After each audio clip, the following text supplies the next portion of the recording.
The Yeah We Know podcast. It has something for everyone. I just don't know. I don't know what to think. I don't get it yet. Read your history books, Chris. You're older than all of us on this podcast. Dudes always get squashed in their hometown. That's the way it goes down in professional wrestling. Edge is from Ottawa, and he got his ass handed to him last night on Raw. I mean, it feels like there's this inside thing that I just not aware of or understand. That is a perfect day one WrestleMania opening match. The Yeah We Know podcast. 3 guys who can't wrestle, who can talk, in their basements. Hi, my name is Van, and you're listening to my daddy's podcast, The Morgan You Know.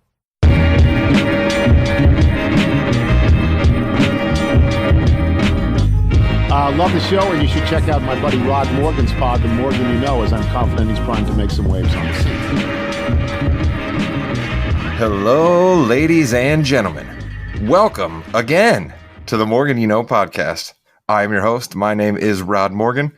This podcast is executively produced by James Jamriska. He'll join us here after a little while, but it's been a long time, and we shouldn't have left you without a great pod to listen to, but we did. We haven't spoke to you since February when we talked about love songs. A gentleman who's here with us to talk about TV joined us on that very podcast. We all know the writer's strike has been in the news. We're not entirely sure when we're going to get a new scripted television show. So why not talk about a few shows that just ended and did a darn good job of it. We're going to talk about Succession.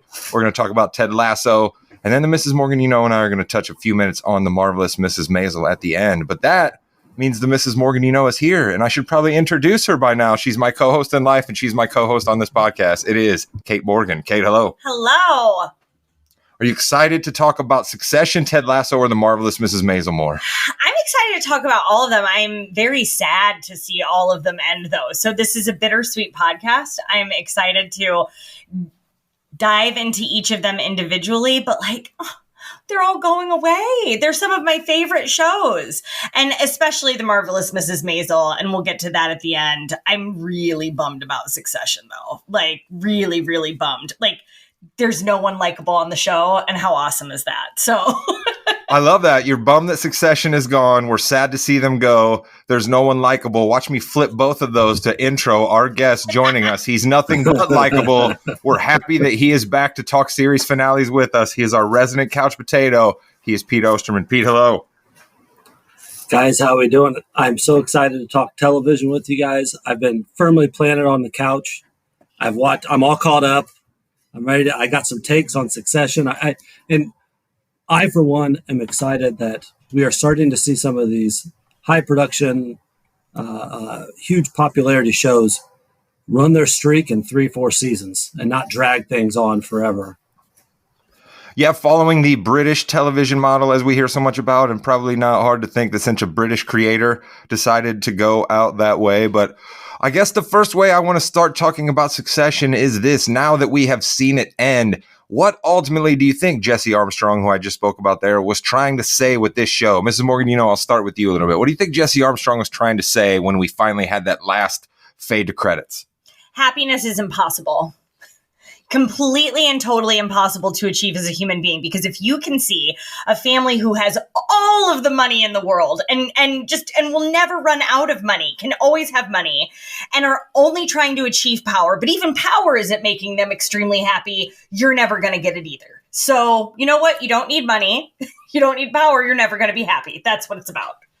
Nice. I like that. Existential dread. Ultimately, just there's all of these wonderful penthouses, all of these yachts, all of these private jets, all of these exclusive VIP areas, and you're still not happy. Pete, what do you think? How about you? What do you think Jesse Armstrong was trying to say?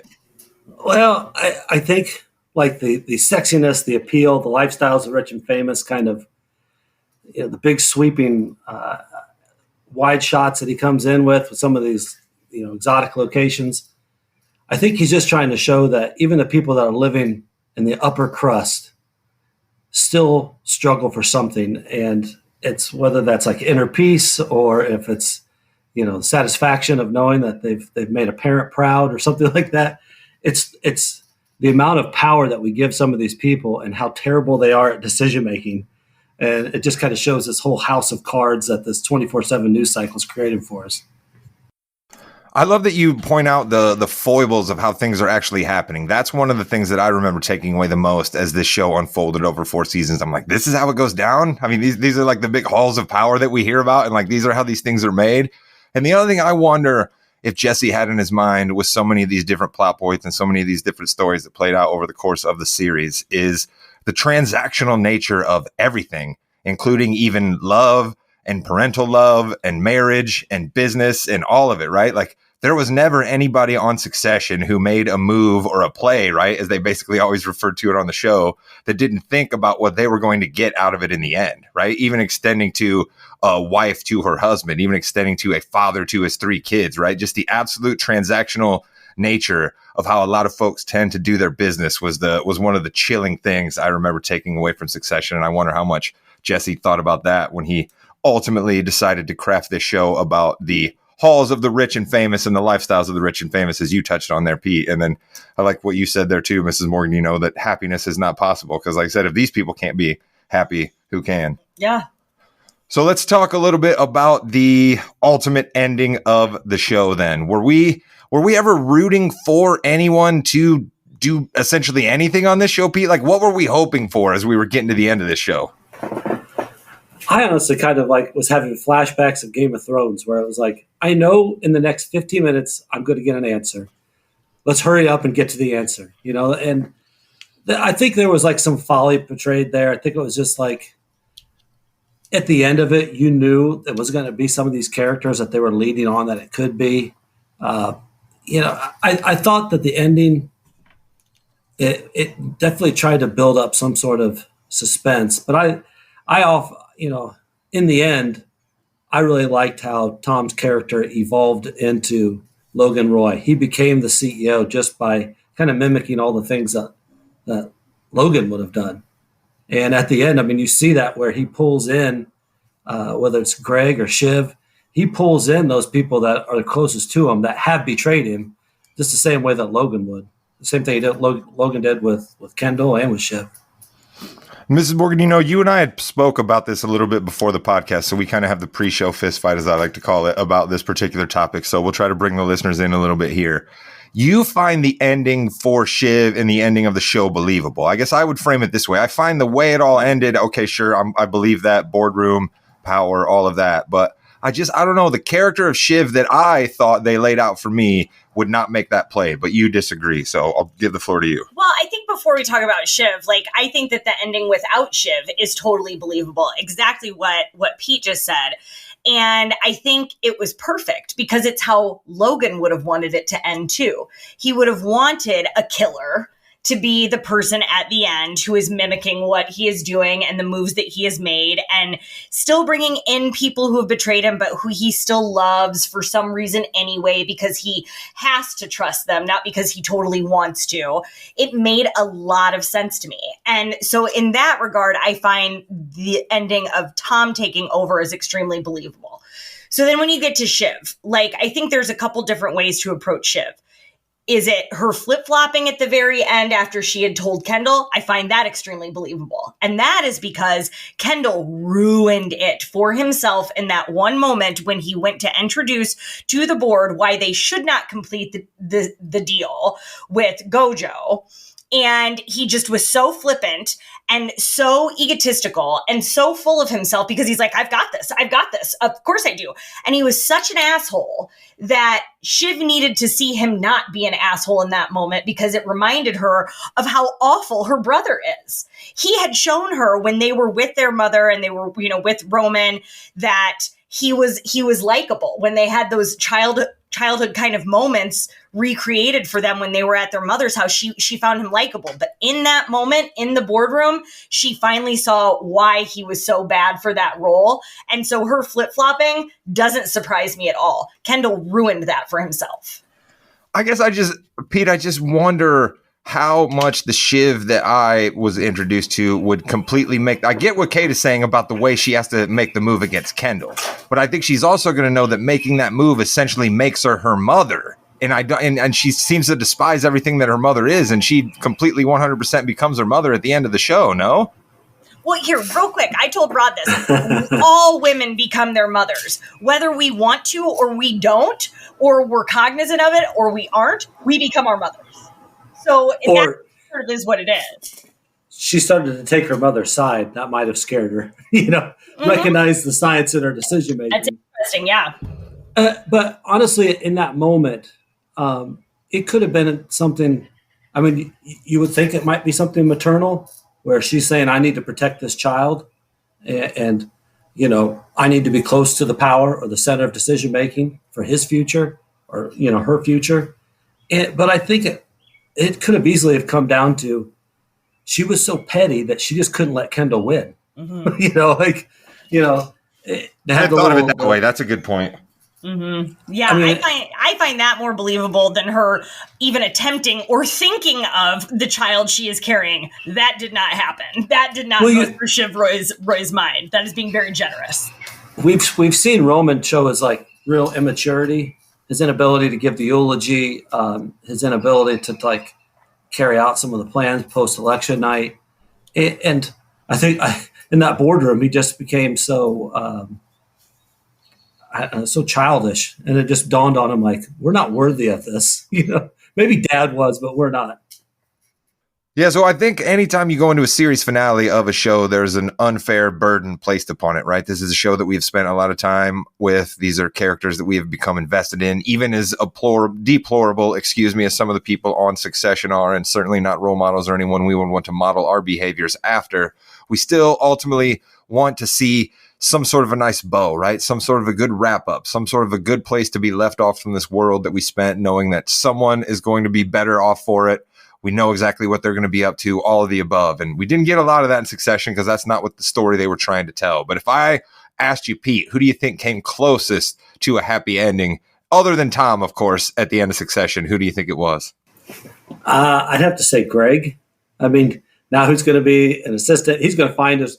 If they ran the show for another 4 seasons, Greg is that character that would somehow end up on the board or have some piece of, whether it's his grandpa's share or he'd get some slice of the pie. So just the fact that he has backstabbed everybody, he went from the barfing stoner in the amusement park to being in the boardroom and getting cocaine for the CEO on election night. I think if anybody just rode the wave the longest, it was probably Cousin Greg.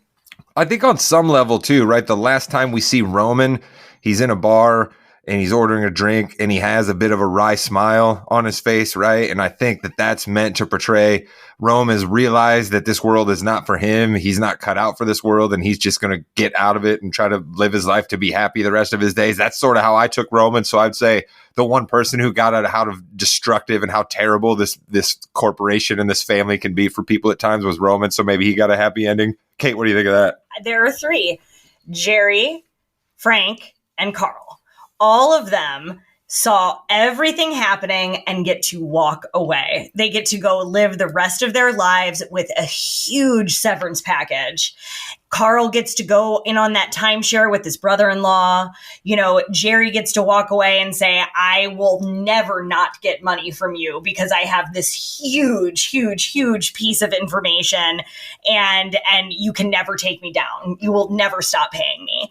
And Frank is like, you know what? I've seen it all too. And I'm old and I've lived my life. And I think I've lived it the best way possible and in commitment to this family. And I'm done too. So those 3 characters get to walk off as happy as 3 characters on Succession could possibly be. All right, we know what this one isn't on the page, but I think we're all well-versed enough to answer this one. We just brought up a couple of the ancillary characters there. Kate said the word characters. We should maybe talk about some of the people that we have grown to sort of love in our own way as Succession has worn on. And Carl is one who absolutely just shot like a rocket here in the final year. He gave us the immortal line of, I've got your dick in my hands and you've got yours in mine, right? I mean, he gave us that immortal line before Kendall went out there and killed it with the Living Plus persona, right? We found out that he went half on an island with his brother, right? I mean, just a lot of good stuff out of Carl this season. So I love me some Carl. I'll shout out Carl. Pete, who was an ancillary character you loved over our time with Succession? Well, I think James Cromwell. I think his character of Logan's brother that just hated everything. I mean, he lived that corporate life, but then he just despised it. He despised the greed. he was us just trying to seek vengeance on these rich people that just shuffle and deal people's lives all the time. Everyone else is just chess piece with these big high society people. So I loved every time that he got a chance. Plus, he's a tremendous actor. Anytime he got a chance that he could just let it rip on Logan or the lifestyle, I thought was awesome. But also ultimately wouldn't cut his throat, right? Like didn't vote against him in the boardroom deal, right? In the end of season 1, you know what I mean? And went up there and sure told the truth about Logan at his funeral, but also, didn't completely trash the guy and suppose gave a bit of a backstory as to why he ended up being the way that he was, right? That honor amongst brothers, telling the backstory. James Cromwell, certainly a good call by you there, Pete, as Ewan, right? Wasn't that his name? Yeah. Kate, how about you? Well, I love Jerry. I've always loved Jerry. From episode 1, she's been one of my favorite characters. She has always known where the bodies are buried. She is careful. She is thoughtful. She is the epitome of an excellent attorney and businesswoman. Like she said to Roman this season, I danced us through a thunderstorm. And she did that consistently for this company. And so I always enjoyed Jerry, and I also loved Carolina. I think as a communications professional and as a writer and as a professional communicator and all of these things, I know what that job looks like the most. And I think she was excellent at it, although she's a lot more calm than I am. And I love that about her. I love a calm comms person. I am not a calm comms person, but I admire them. And I really liked her character. I think we should talk a little bit about Tom here, as we have a couple more minutes we can spend on Succession before we're going to wrap and move on to Ted Lasso, because Tom ultimately is the one who ends up at the top, right? If you gave somebody the elevator pitch for Succession, here's a show about a huge corporation and a family, and somebody ultimately is going to end up the next person in charge, and that person ended up being the son-in-law, right? And I want to go back to something that the Mrs. Morgan said. She said a killer is going to emerge and take over, and that was Tom, right? But how much of a killer is he really? Because I think when he meets with Matsson, who none of us really shouted out here, and just incredible work by Skarsgård in this final season to just come off like a douche in every way, shape, or form anytime he was on screen. But when he sits there and has that dinner with Tom and basically tells him, I need a yes man, I don't need new ideas, I need a pain sponge. Oh, and by the way, I'd like to have sex with your wife. I mean, is that really a killer, or is that just somebody who has absolutely no soul whatsoever? I think it's a little bit of both, and he's playing the game. He has always played the game. It wasn't like Tom was a yes man behind the scenes. The conversations between him and Greg throughout these past seasons were the most honest versions of Tom that you were ever going to see. And so that is the person who I think Tom actually is, compared to who he can tell people he's going to be. Because at the end of the day, it doesn't matter. He's a CEO approved by the board. Matsson's a predator. He can use this. He can use this in any way that he needs to, and he will. I have every faith in that. Pete, what odds would you put on it that at some point Matsson starts sending some of his blood to Tom? Do you think that's going to be a thing that happens? This apparently is something he does when he gets in a relationship with people.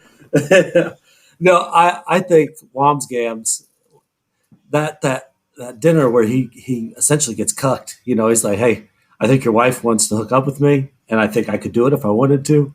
He just came across as that CEO that can just take the BS and keep the company in line. And I think that's what ultimately got him the job. I love that, he's the actor's name, McFadden. Skarsgård? No, Matthew McFadden. I love that he can be so Midwestern Minnesota, if I have to sing for my supper, I guess I will. It's like, there's all these Midwestern little lines. You're just like, oh God, he sells it so well. And he's awesome. Yeah. But I also understand that he just wants to be that guy that doesn't, he's not going to be the Axeman for Matsson. And I think that was kind of the bridge guy that they were going to take. And it just, sometimes that's how Succession rolls. It's you're in the times that you are. Oh, Wamsgams has some of the greatest lines throughout the course of the show, too. Like earlier in the year when he was getting on a private jet to go to, I think it was the Sweden episode, and Greg wasn't going, and Greg's all like, well, shouldn't I be with you? And Tom was like, no, I cooked up a couple of little Greglets. You know what I mean? He's like, I have a couple little guys on the side that I could cook up into new Greglets and do everything that you do for me, right? Like completely letting Greg know that he's not important at all.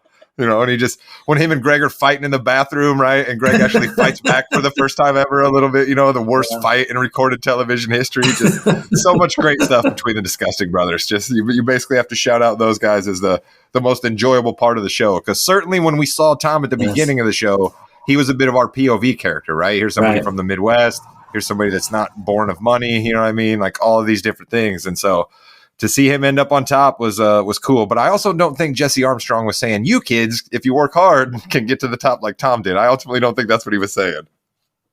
I think if you fight and kick and scream and betray and continue to be very smart and are always on your toes and are always thinking, what is your next move? You could do it.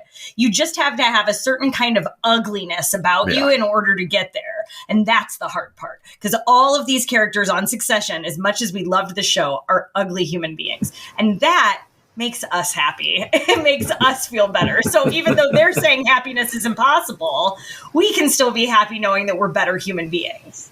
Well, you know what? I think there's no better place from there to transition to a show that does completely the opposite, right? Yes. A show that is about happy, a show that makes you feel good, a show that has more of a hopeful story to tell. So we will take a little bit of a break here. And on the other side, this trio that you've just been hearing from will be joined by the producer of this podcast, James Thomas Jamriska, and we will talk about Ted Lasso. You listen to me! You play like that next week, you can kiss the trophy goodbye, because today, you all played like a bunch of little pricks! You hear me? Yes, sir! Series finale talk continues here, and we are lovely. We are excited. I don't know what I was doing there. We are excited to be joined by... Yeah, you are lovely. We're excited to be joined by the lovely producer of this podcast, Jimmy Jamriska. Jimmy Jam, thanks for coming on talking a little pop culture with us. Usually we got you for wrestling. We always have you for wrestling, I should say. Doing a lot of sports, but we don't get you on many times for TV and movies, so we're excited about this. Well, as I said in our pre-show scrum, you had no choice on this one, even though you didn't know. I'm very excited to be on this podcast today. Thank you for inviting me. All right. Well, we are going to talk about a show that I guess is not officially the series finale, but everybody feels like it should be the series finale. I think maybe that's a spot to start here. I mean, Jimmy, do you hope that this is the end of Ted Lasso, or do you want to see something else? This needs to be the end of Ted Lasso. Mm-hmm. I thought it was a terrific 3-season story, and it just wrapped up so great with the final episode, going back to the first 3 episodes, linking all that together. I just thought it was a terrific way to end it. They did leave a couple different doors open, and I know we're probably going to talk about that, but I want this to be the end. Pete, how about you? More Lasso, or you think this was a nice bow to tie on it? I think they told the story, or they told a story. I don't know that this is the last time we see these characters, though. You know how this is. 10 years later, somebody shows up with a good script, and now you got a 90-minute movie. But I think as far as like, is there going to be a next season greenlit? I don't think that's going to be happening. Yeah, I'd say the Apple TV of it all, I would tend to be on your side there, Pete, right? You know, these streamers these days, especially one like Apple that doesn't have a whole lot of original content that struck in the zeitgeist quite like Ted Lasso did. I would imagine they have a want to go dip back into that well. So I wouldn't be surprised if we don't see something, right? Like maybe just the new AFC Richmond minus Jason Sudeikis, right? I wouldn't be surprised if we did that, because we still were definitely set up for that. So I think we could see some more Ted Lasso, but maybe it's not the Ted Lasso that we saw for 3 seasons. Kate, how about you? Oh, it's done. Like I did not care very much for this last episode. It felt very, very rushed to me. Love the series, but the last episode felt rushed. And because they were cramming so much into the last 3 minutes of that episode, I'm not sure where you go from there. And so it does just need to kind of to end on this note. All right, let's go here with Ted Lasso, the same thing we did about Succession. I think this is a good question to ask yourself when a show comes to an end. Jimmy Jam, we'll start with you here. What do you think Bill Lawrence, Jason Sudeikis, and Brendan Hunt, the showrunner, creator, executive producers, were trying to say with Ted Lasso? I think they were saying everyone is unique. We have our highs and our lows, our positives, our negatives, and that's okay. You got to be comfortable with who you are. Going out of your comfort zone every now and then is good as well. But again, it's just everyone's unique. And I think we had a lot of different perspectives of that in the show. I like that for an answer. I absolutely like that for an answer, because I would tend to wonder if there was one thread of a story they ever actually wanted to tell. I think it's kind of hard to actually have that thread of a story you want to tell when you're basically just starting with a character that was created for a spoof commercial, right? And you're just, there's an American in, British football, right? He's not going to know what to do. So you have all of those setups for the early seasons. And then I think, just to be honest, I don't know if they knew where to go. I think they strayed a little bit. There were some stories that I was kind of like, really, this is what we're doing? But ultimately, showing heart for all kinds of people in all kinds of different situations is what Ted Lasso was best at. So that's what I think these guys wanted to do. I think they had these certain tug at your heartstrings moments that came up during the 3 seasons. And I think ultimately that was a show they were interested in, making those things come out, the story be damned. Mrs. Morgan, what do you think? Yeah, I think this show personifies the best advice that I've ever been given, which is to always assume goodwill. And I think that that's what Ted Lasso does in every situation, especially in the first season. He is always assuming goodwill from people who are not assuming that from him, who do not have faith in him. And he is showing that goodwill toward them and assuming that they have good intentions. And as a result, all of these characters then start to show that they have good intentions too, and believe that in other human beings. And it's a ripple effect. And I think that that's the beauty in this show. Pete, how about you? Did we touch on it? Is there something else that needs to be pointed out? Well, I just think that it was a great way for the showrunners to make like this title character that was like the most optimistic and positive human being imaginable, and that was their superpower. Whatever you were throwing at them, they could handle, just because they showed that kindness and thoughtfulness are not characteristics of a weak leader. And I thought that going throughout, and you really empathized with the title character as he was dealing with, long distance relationships with his family, and still the struggle with his dad and what happened to him. So I thought they did a really nice job of showing people can have weaknesses, but not showing that they have cracks. I think another superpower of the show is that they cussed freely. I really do. I think that showed a lot of relatability and realisticness in the show itself, is that you can't have all of these good human beings doing all of these good things and leading by example and then becoming better people and going through hardships and going through life without swearing like sailors, because that's what really happens. That's what it really, really happens. And especially with British people, no British person is just using any sentence without fuck, right? Like, it's just not going to happen. So I think that really brought some likability to it too. And good-looking people hook up with each other. Always. Forever and always. Jimmy Jam, what do you think? We tend to not have as much blue language on our podcast, but I saw you shaking your head there on the monitors when the Mrs. Morgan was saying that. Do you think that the blueness of the show had an impact? Yeah, because it was real language. That's how I talk. That's how everyone talks. It's melding more. Maybe not Kate at work as much in front of some of the people she works with. It's a lot, though. But it's still a lot. But really, though, you do talk like that a lot. And, we're at a point where in society where who the fuck cares what you say? Just say it. That's see what I did true. there? Because I did that. I see what you did there. I'm proud of you, Jimmy. I'm proud of you. No, all of the clergy, I swear kind of freely around, and they're really used to it. So that's beautiful. Yes, it is. It is. All right, then let's hit this one then. Are we going to remember this show for all of the funny moments, or are we going to remember the emotional moments? Pete, what do you think you're going to remember Ted Lasso as more? Oh, I think it's a good comedy. I think it's going to be like a feel-good comedy. It connected you with the characters just because you were invested in them. But ultimately, there was still rule of 3 with some of the joke writing that they had. The early episodes were very sitcomish. That's what I think. This is one of those shows that if there was ever like a big like Apple TV series or Netflix series that I thought might jump to syndication, this might be it. I could see this being like on FX reruns or something like that. That's a very good point. Mrs. Morgan, how about you? You're going to remember the emotional moments? Because I believe I looked over at you and it might have been a little wispy in the room at times during a Ted Lasso episode. Do you think that registered with you more, or the funny bits? No, it'll be the emotion for sure. I mean, there are so many funny things, and I'm not trying to discredit the show from being as funny as it was, because it was in so many moments, but it was so much more touching from a humanistic standpoint. And I think that it's that humanity that will resonate with me in the long term. Jimmy Jam, what do you got? Yeah, and I'm kind of in the middle. It was so funny that got you emotionally invested into the characters, and by the end, the finale, it was a little rushed. We actually had to watch it in 2 different parts, so it seemed longer for my wife and I. But it was such a happy finale. I've been watching these shows that have really crappy finale. I mean, they're good, but they're really down finales. And I was just so happy at the end of this for everybody. It's like, yeah, that's exactly what happened. That's fantastic. So I think it was barbecue sauce. very emotional string for Ted Lasso. The show ultimately as well, I think, too. I like how you guys said we got invested in the characters and a happy ending, and you just felt good at the end.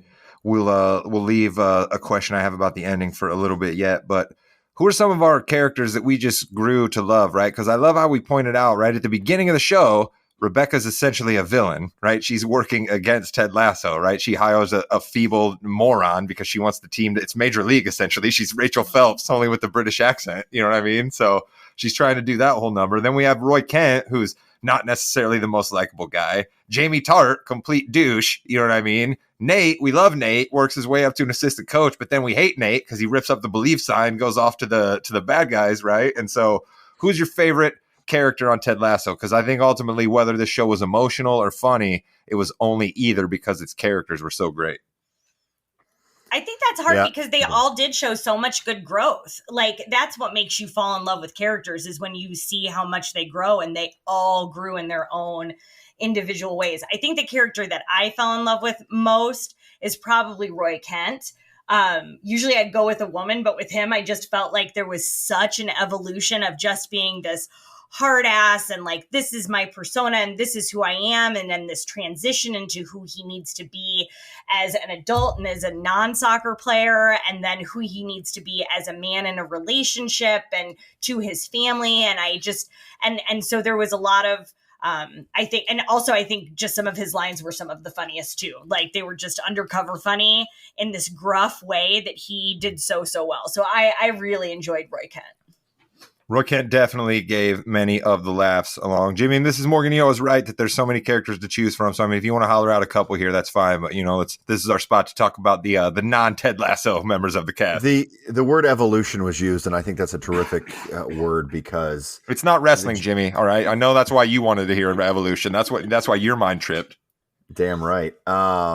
Jamie Tart's evolution was amazing. It that cocky youngster, and then he gets really mean and doesn't really care about anybody, goes away, comes back, and at the end is just making up with his dad at the end. I just think that entire story arc kind of came out of nowhere, because you had him pegged as this is his character.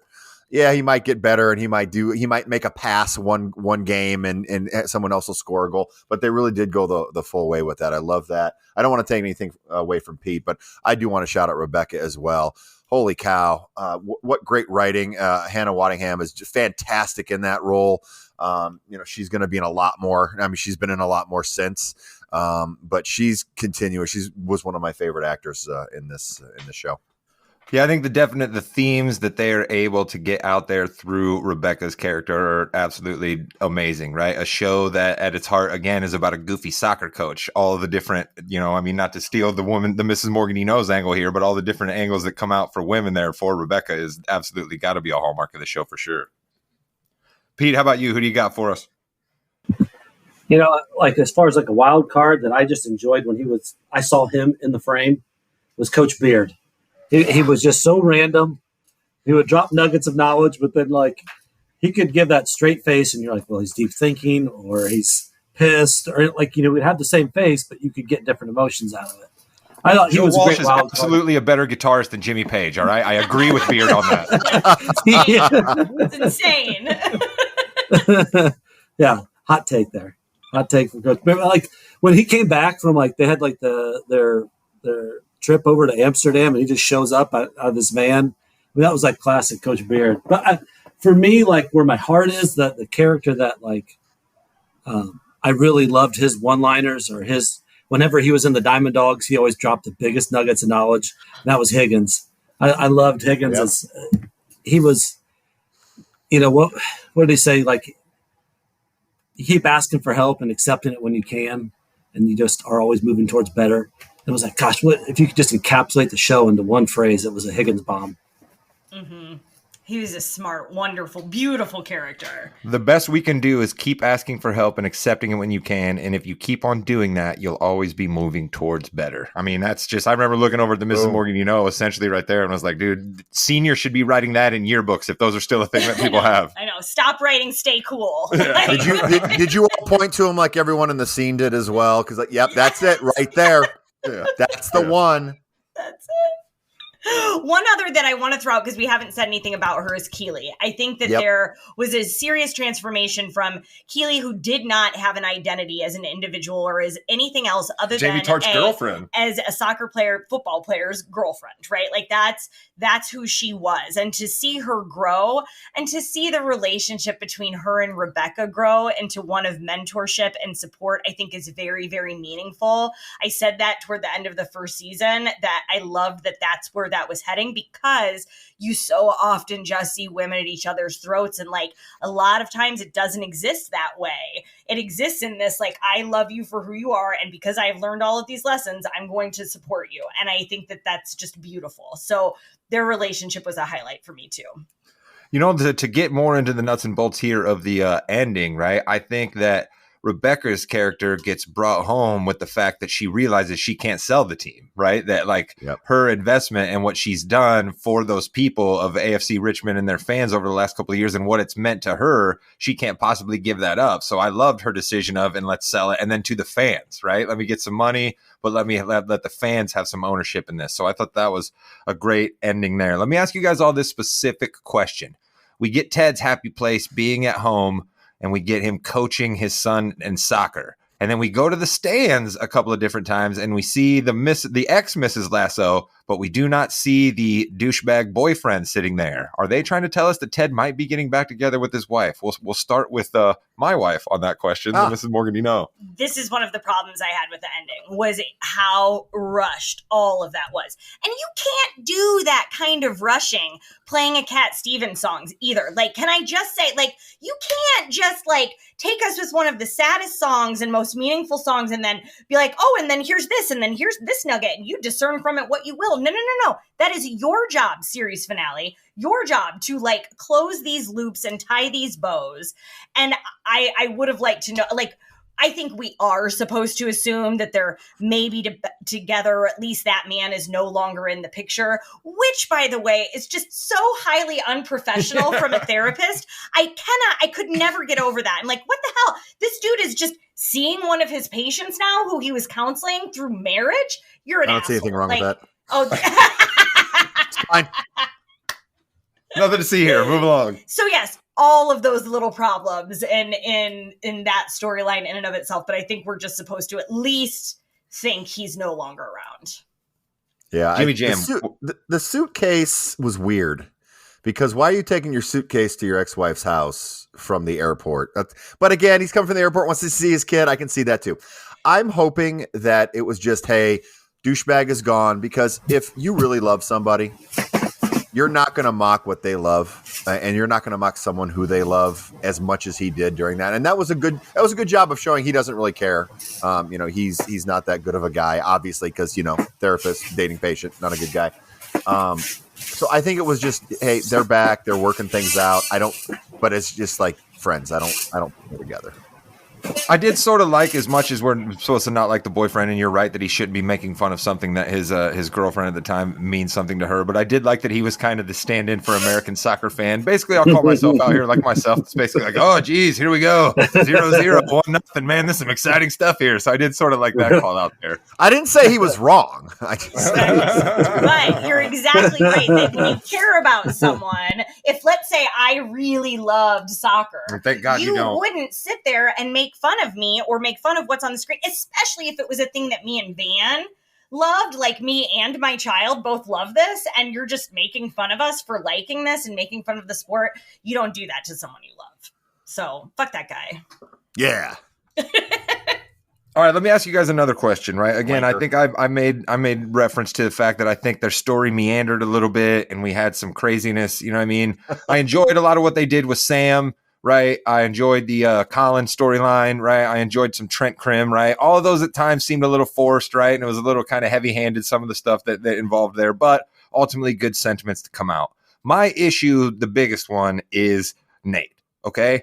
I'm not entirely sure what we were supposed to get from watching Nate going in, trying to get the date with the hostess, quitting his other job or getting fired. I don't know. That's another question I have. Why was all of that basically not shown to us?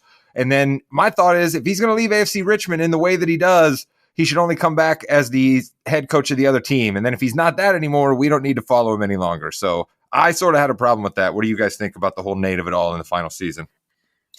Here's my thought on it. Go ahead. Yeah. Okay. So here's my quick thought on this is just that we had seen all of these other characters, very main characters from the first season on, go on these incredible journeys and character development journeys. And because he was a central character on the first and second season, it didn't seem fair to do that to a character who had such prominence, to just let him go and just be determined as an asshole. He still had a journey to go on. I didn't love it in the beginning of the season, but in the last couple episodes and the way that they wrapped it up, I thought it was really, really beautiful to show his growth and development as a human being and to show his genuine sadness and like sorrow and how sad, how sorry he was to Ted. I mean, the way that actor did that scene was unreal in the locker room. And so I felt all of that. And I just think it was nice to do that for that character. It gave us that great moment, I suppose, with Coach Beard as well, right? We got a little bit more of Coach Beard's backstory through that. So, Pete, I know you as a Coach Beard guy, you probably dug that scene, right? Yeah, when we talk about how these characters, like even Beard's ending, he's sitting first class, but he's like, nope, I've got a plan. It's like he's just got one last curveball ready for you. And, I think that was also a really cool scene because he had always put his loyalty to Ted Lasso. I mean, some of these characters you could see like, what was their strongest characteristic or belief, and for him it was loyalty, and he needed a coach to give him that clearance to say, hey, man, chase your heart and do what's best for you. Jimmy, your thoughts on Nate? So the Nate storyline kind of went with the theme of the show, people finding themselves. I know you hated it, but I was actually talking to my wife too, and she wasn't a huge fan of it. And let's be honest, the depression stuff, calm down. We didn't need that much. All right? Just simmer down on the depression stuff. But anyway, so Nate was an outcast, taken in by Ted Lasso. He was given a voice, and he really thought that was awesome. But then Lasso thought that Nate was okay to go buy it on his own. So that's why he didn't keep buying him stuff, and because he thought Nate was okay. And that just, obviously he resented that. And that's where that anger came in. It took him to see what a real person is, in the Rupert thing where he cheats. And I think Nate just quit on that because he finally saw that, hey, Rupert's a bad guy. I'm a good guy. I thought that was great. But it did give us the Coach Beard backstory, which is something that I don't think, honestly, yeah, you can see that happening in Coach Beard because anything's possible with Coach Beard, no question. But that was a really heartfelt discussion that he and Nate had, and I loved it. So I thought it made it worth it, Rod. Did you notice how he didn't blink during that entire monologue to Nate while he's standing there with tears in his eyes? He does not blink during that entire scene, giving his entire backstory and like telling him why Ted is so meaningful to him. It was just so beautiful. And all of the rushed scenes that I was talking about, that one, I felt like we got exactly what we needed. We didn't need any more of the backstory. It was told in the way it needed to be. You know what else I think the backstory did as well? And Pete, I'll come to you after this because I think you might be having the same idea as me, and I apologize ahead of time if I steal it from you here. But what I think the Beard backstory did is it made him come out of the realms of, and sorry here, this is one of my all-time favorite shows, but it made him come out of the realms of Kramer, right? Or as much as we love Kramer and he comes into the scenes and does crazy things, Kramer's not a real person, right? No one lives like Kramer. No one does the things that Kramer does. And Beard is set up kind of as that guy. But then when you get the backstory and you're like, oh, yep, okay, this guy was in jail for a couple of years. This guy was messed up on drugs for a little bit. You know what I mean? This guy's, really taking advantage of his second chance. but he has these demons, and then all the little beard nuggets that are weirdness over the couple of seasons just make so much more sense to me. Pete, what do you got? Well, I wasn't going with the Seinfeld Kramer angle, but I guess what I was going to pose to you guys is, through whether it was Nate or Coach Beard, some of these characters, like, they are giving their final performance. Do you think that maybe they get lost in themselves a little bit? Some of their own pure emotion goes out to Jason Sudeikis for all that he's done for him with this show and this these are huge breaks in these guys' careers. I think sometimes you can emote to a certain level, but then just your true feelings come out. It has to, at least. I think that's a really good point, right? I'm sure that there's a lot of emotion that these actors are able to play on from that, right? Because certainly a guy like Brett Goldstein, right? A guy like Hannah Waddingham, we hadn't heard of any of these people before, so it's going to be big things for them. Absolutely. So I think you could be onto something there, Pete. I've never really thought about that, but who knows what emotions actors play upon to be able to do the things they do. But I think the show was well acted. I think the show had a heart. But I just think it lost the thread on story sometimes, and that caused people to take some pot shots at it. But ultimately, I think Ted Lasso should be remembered as a great accomplishment and an excellent and charming performance from Jason Sudeikis. It was also exactly what we needed during a pandemic, too, because that's when it launched. And that's what humanity needed. That's like politics were everywhere, pandemics everywhere. We all needed that show. We talked about this before on this podcast, but like we needed that show during these last 3 years. And I think it was a gift. Yeah, Jimmy Jam, you were saying something there. Go ahead. Yeah, I love the way that we talked about the show, and we haven't mentioned Ted Lasso, the character, that much, because it really was kind of like he said, change the name, change the title of the book. This was about all the characters and all the people in his world and how they revolved around Ted. And I just thought that was an amazing show for an amazing time. And even to put a bow on the Nate storyline too, the last play was Nate's first idea. How cool is that? How they just said, Nate, remember that idea you had 3 years ago? We're doing it now. And it worked. Pretty cool. Mm-hmm. Kind of like running the old picket fence on them, right, Jimmy? Don't get caught watching the paint dry. Oh, I don't know that there's too much more to be said about Ted Lasso other than I'm happy that it was around and good on Jason Sudeikis, and it'll be interesting to see where he goes from here. It'll be interesting to see what these others do from here. Pete, Jimmy Jam, I want to thank both of you guys for talking series finales with the Mrs. Morgan, and I, because I don't believe either of you have seen The Marvelous Mrs. Maisel. Now, we'll tell you both that you're making a mistake by not seeing it, but it's a show that I don't believe either of you watched. So the Mrs. Morgan, and I will talk a couple minutes on that on our own, so we can say good night and thank you to you gentlemen here. But Pete, I know that the Mrs. Resident Couch Potato watches it, right? Oh, she's a faithful watcher. I am guilty of being that person that works as I watch TV, so I'm on the laptop. So I think I've followed along with some of the storyline. They're having some flashbacks this season, but what she loves so much about it, and I'm sure you guys will dive deeper into, but just like the set pieces, the costume design, just some of the old throwback stuff she really loves. Makes it fun. It is most definitely a different world. Like we talked about Succession being the world of the rich and famous, and we talked about Ted Lasso being a fish out of water over in Britain, which all of us don't have experience with. This is back in the 50s and the early 60s. So, Jimmy Jam, thanks for coming on talking about pop culture. Did you have some fun, or did you really all of a sudden want to talk about suplexes? Was that urge right there in the back of your mind? I do kind of want to talk about Seth freaking Rollins a little bit, the new title that's out. But hey, listen to the Yeah We Know podcast for that. We'll have all the information you need on that every week on Thursday or Friday, depending on when I get to it. You were so on brand, and I love that about you, my friend. All right, we will have a little bit of a break here provided by Jimmy, and then Mrs. Morgan, and I will have a few words to say about the marvelous Mrs. Maisel, which also ended its, 4-season run or 5-season run? 5-season run on the other side. My goodness, that is a lot of khaki. And I just realized it is actually a very flattering color for most skin tones. I know you're relieved. I just want you to know how much I admire you guys. I could never be brave enough to wear the same outfit every day.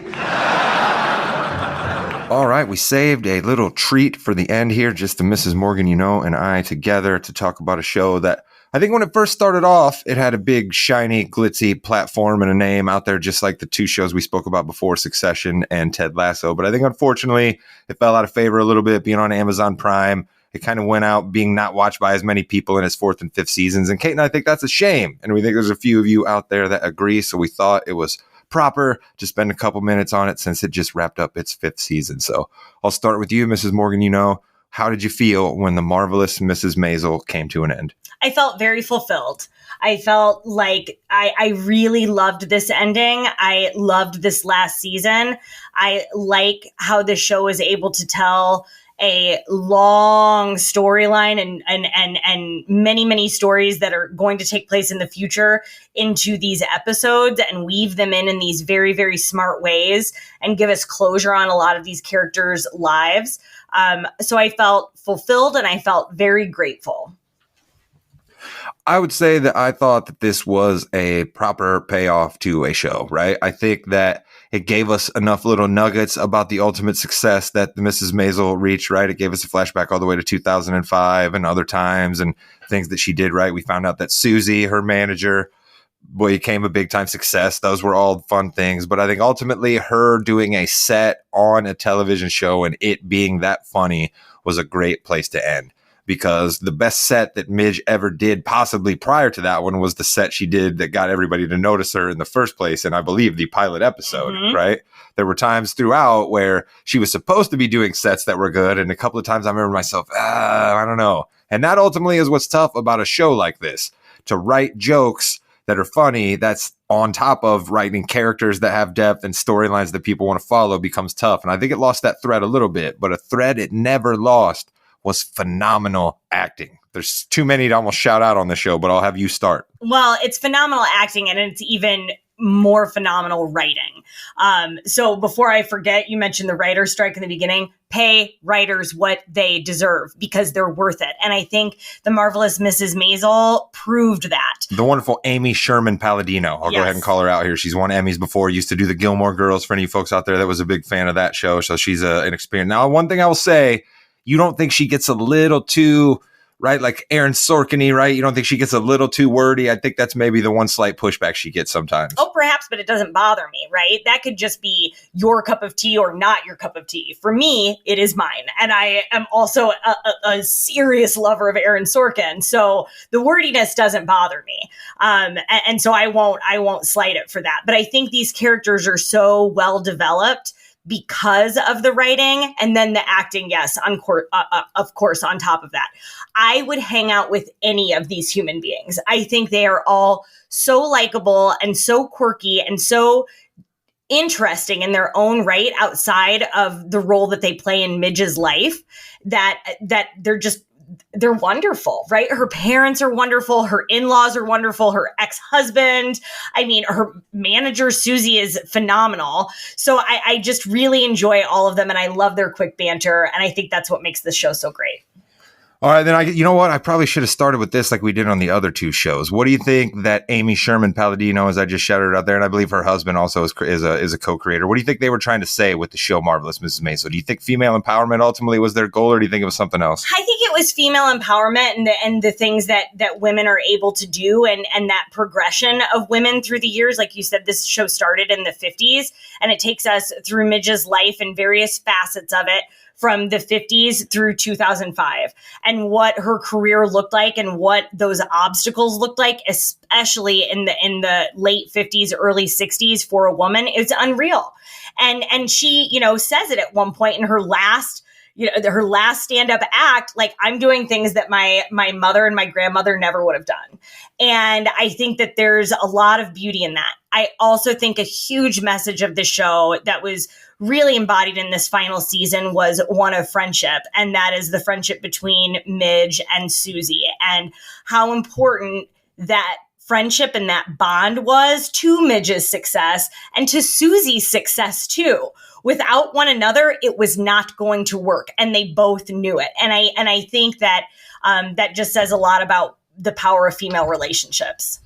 Without one another, it could not be possible. I love that you said that because I think that that's absolutely at play in the in-laws and the parents of Midge, the Marvelous Mrs. Maisel, played by Rachel Brosnahan, right? You have Tony Shalhoub as her father. Her mom's actress name, I'm sorry, is escaping me. Perhaps I'll look it up here in a second and be able to shout her out, as well as her mother-in-law's name is escaping me. But then you have the wonderful Kevin Pollak as her dad. So I will look up the two actresses' name here when I throw it to the Mrs. Morgan, and I will shout them out here in a second. But they were just so different, right? You had Midge's dad was completely mercurial and nuts and manic at times, and Midge's mom was, but in a completely different way. And the two of them together became the perfect pair.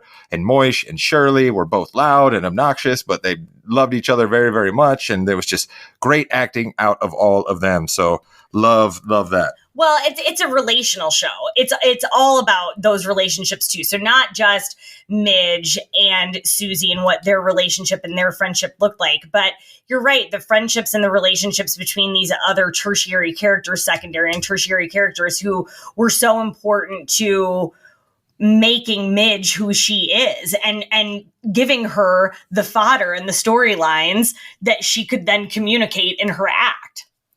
Shirley, played by the wonderful Caroline Aaron, and Midge's mom, Rose Wiseman, played by the wonderful Marin Hinkle. All right. Sorry, ladies. If you're listening, I apologize. We got your names out there now. Show about women's empowerment, and we didn't realize a couple of the characters' names. It's fine.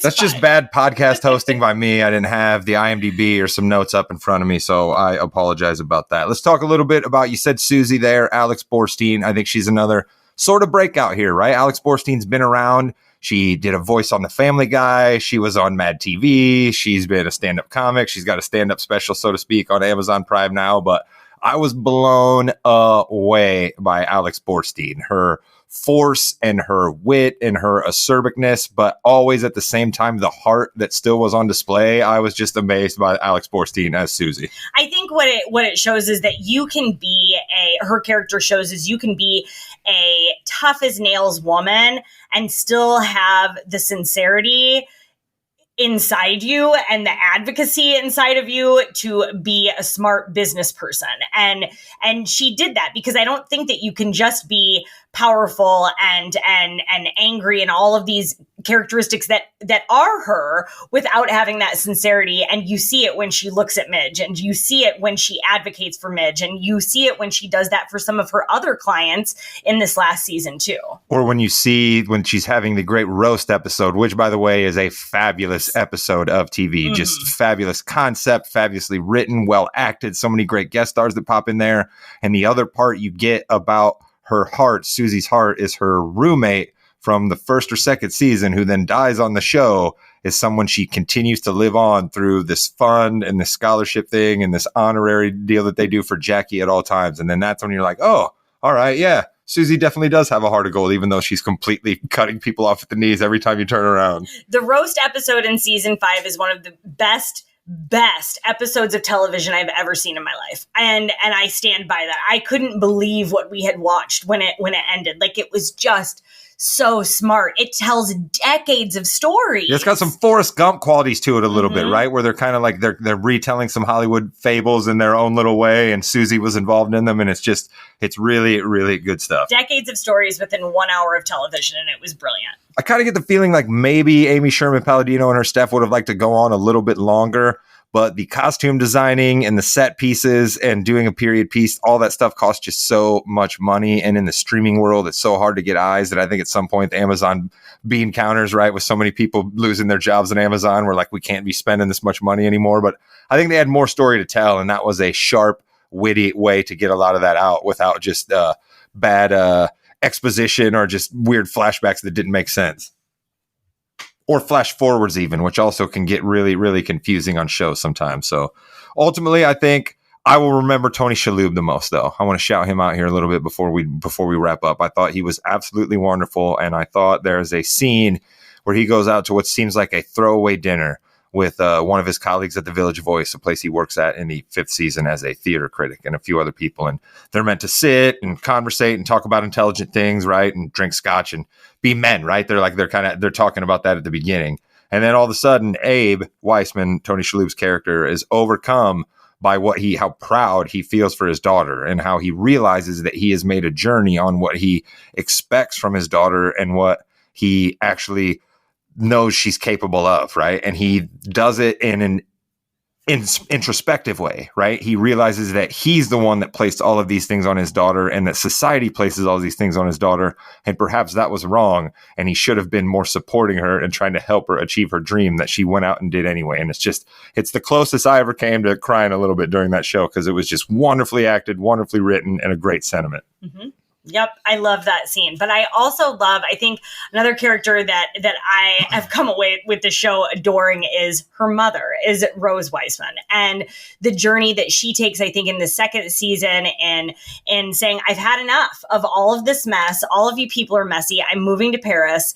I'm going back there. That's where I spent some time when I was a young woman. And I'm going back there, and you can follow me or don't, but this is what I'm doing. And reinvents herself and her life based on that trip and determines I'm more than this too. And so I think that all of these characters grew because Midge was able to grow in her career and show them that you can continue doing that. Now, I will also say at all of the success achieved at her children's expense. Midge was a terrible mother, just not present, just not present, which I had a hard time with, because I think you can still be incredibly successful and still be attentive to your children and the people in your life at the same time. And I hated, that's the only piece of the show I didn't like. I hated that it all came at the expense of the relationship with her children. I gotta feel on some level that's a meta sitcom thing, right? Kids can be such a problem in sitcoms. You know what I mean? You ultimately want your characters doing other things, and you don't want to worry about, well, what would they be doing with the child? You know what I mean? So I think that was the decision ultimately made there. But then it provides some of her best jokes at the end, right? Like one of her running bits during the 4 minutes she finally does on the Gordon Ford show, which, by the way, is also brilliant. The way that she just steals that microphone and goes up there, even though she's not supposed to, just the same way that she jumped up on the stage half drunk when she wasn't supposed to in season 1. But when she says, my children and their names will come to me, and she says it 3 or 4 times, and then her last thing she says is, Ethan and Esther, I told you it'd come to me. It's absolutely hilarious. Yeah. But I think that showing them as adults in this last season and how their relationship is non-existent, and Esther in therapy in the very first episode shows that, like, maybe originally they wanted it to be on a sitcom level of not having them not be present, but they sure did bring that back in the end. So I just don't think that that's always necessary. And it's, I mean, perhaps that's how men are, you know, and successful men at the expense of the relationships with their children. But I just think women deserve better always. Well, there you go. That was The Marvelous Mrs. Maisel. It was a marvelous little TV show. It took you back. You got to see what it might have been like in the early days of television, in the early days of comedy, right? We have Lenny Bruce as a character throughout the show. We didn't talk about him. There were some lovely Lenny Bruce moments at times, right? So you get to see the morphing of how, you know, everybody had to be prim and proper. And then Lenny Bruce started saying things that, oh my God, how can you say this into a microphone and being arrested? So that was kind of a cool thing that the Marvelous Mrs. Maisel tells as well. So if you're listening to the end of this podcast and you have not watched the show yet, bless you for listening. We really appreciate that. But check it out. I think you'd enjoy it. Amazon Prime. You probably are an Amazon member anyway, because you get stuff delivered to your house. So why not check it out on the Prime Video feed? All right, Mrs. Morgan, you know, we did enough just conversations on season finales here. Did you enjoy coming back and doing a podcast for the first time in a while for the people?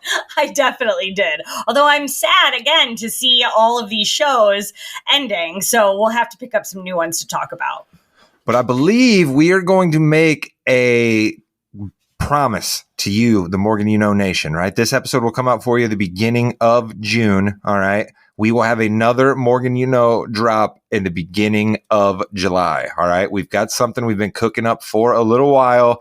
We need a couple of weeks to work on it, right? We got to do some facts, some figures. Some people got to vote on some things. But we have what I will tease now as an impossible mission that we're going to do for you. The next Morgan You Know podcast is going to come out in July. So we're going to try to give you one in June, one in July, and one in August. All right. We got no football going on. NBA is going to come to a close. We're going to need some content here on the podcast network. So we're going to come with the Pop Culture Podcast for all of you people. We promise 3 more this summer. Mrs. Morgan, you know, can we do it? I'm in. We're totally in. We can totally do this. All right. If Midge can do it, so can we. Love it. That's a great place to stop there. I'll just remind you, subscribe to the podcast, right? Whether you listen on Apple, whether you listen on Spotify, somewhere else, there's a follow, a like, a subscribe, all the above. Do that for us, please. Leave a comment, leave a 5-star rating. That really helps folks out there then learn about the show. We greatly appreciate that. And just keep listening. That's all we ask you to do. It don't cost nothing. So until the next time we come back and talk to you here on the Morgan You Know Podcasting Network, I have been your host, Rod Morgan. And this, Kate, you're going to say goodbye, Internet, because we have Chris say that on the other podcast. You say it now. Go ahead. It's all right. Goodbye, Internet. I don't like that. I think it's okay. It's like our tag. It's kind of what we do on the podcast. All right. Goodbye, Internet.